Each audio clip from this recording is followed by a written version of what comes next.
Hello friends, आज हम आपके सामने भारत का मैप लेकर आए हैं, जिसमें हम आपको पूर्वी घाट के बारे में बताएंगे, पश्चिमी घाट के बारे में बताएंगे और उससे लगी हुई समुद्री तटीय सीमा का विस्तार बताएंगे।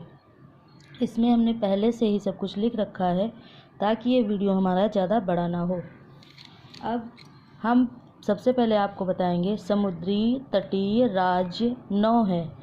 ये समुद्र तटीय यानी कि समुद्र, ये हमारा भारत से लगा हुआ समुद्र है, जो कि भारत 3 तरफ से समुद्र से घिरा हुआ है।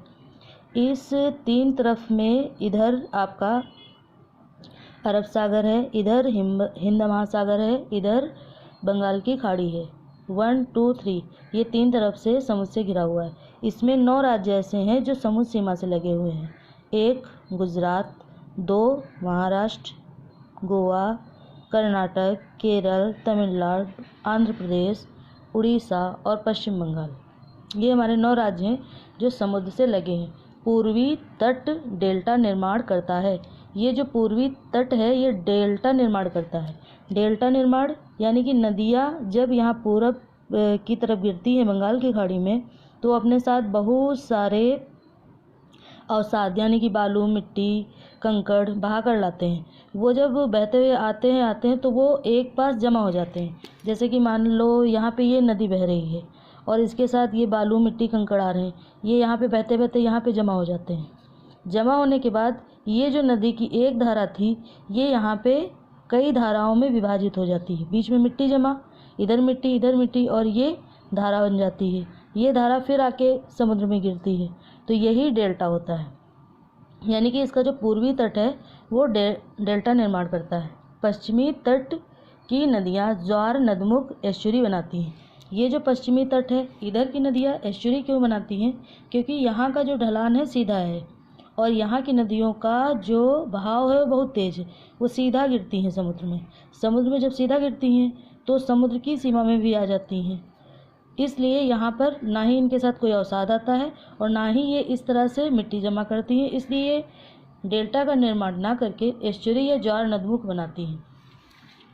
इसके बाद हम तीसरे नंबर पर देखेंगे 3 ओर से जल से घिरा है। 3 ओर से जल से घिरा, पहले हम आपको बता चुके हैं। इधर अरब सागर से घिरा हुआ है, इधर हिंद महासागर से घिरा हुआ है और ये इधर बंगाल की खाड़ी से घिरा हुआ है।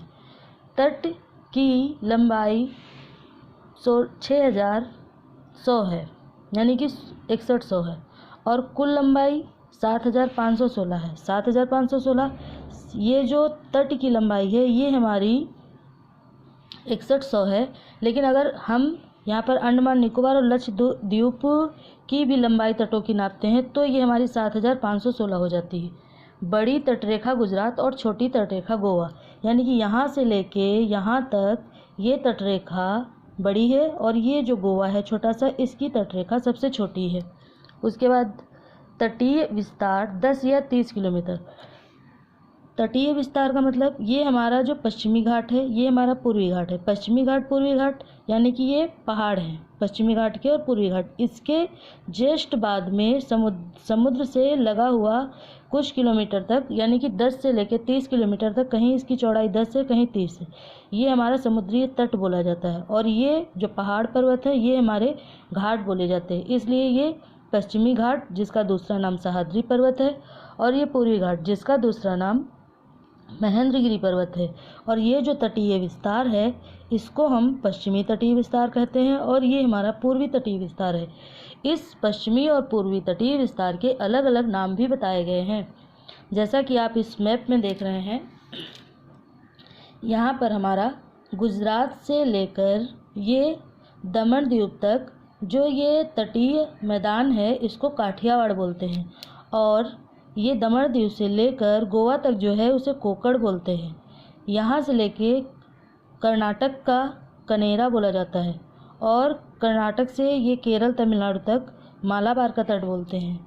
तमिलनाडु से आंध्र प्रदेश तक कोरोमंडल तट बोलते हैं और यहाँ से यहाँ तक को डेल्टा क्षेत्र बोलते हैं।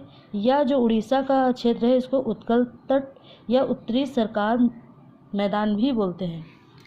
अब आपने इसमें संपूर्ण जान लिया कि कितना पश्चिमी तट है और कितना पूर्वी तट है, कितना पश्चिमी घाट है, कितना पूर्वी घाट है। यहाँ पे ये पूर्वी घाट और पश्चिमी घाट जहाँ पर मिलते हैं वहाँ पर नीलगिरी पर्वत है। नीलगिरी पर्वत की सबसे ऊंची चोटी डोडा बेटा है। अब इस वीडियो में हम आपको इतना ही बताएंगे ताकि ये वीडियो ज़्यादा बड़ा ना हो। अगर आपको ये वीडियो लाइक हो तो इसे लाइक करें, शेयर करें और चैनल को सब्सक्राइब करें। थैंक यू, धन्यवाद।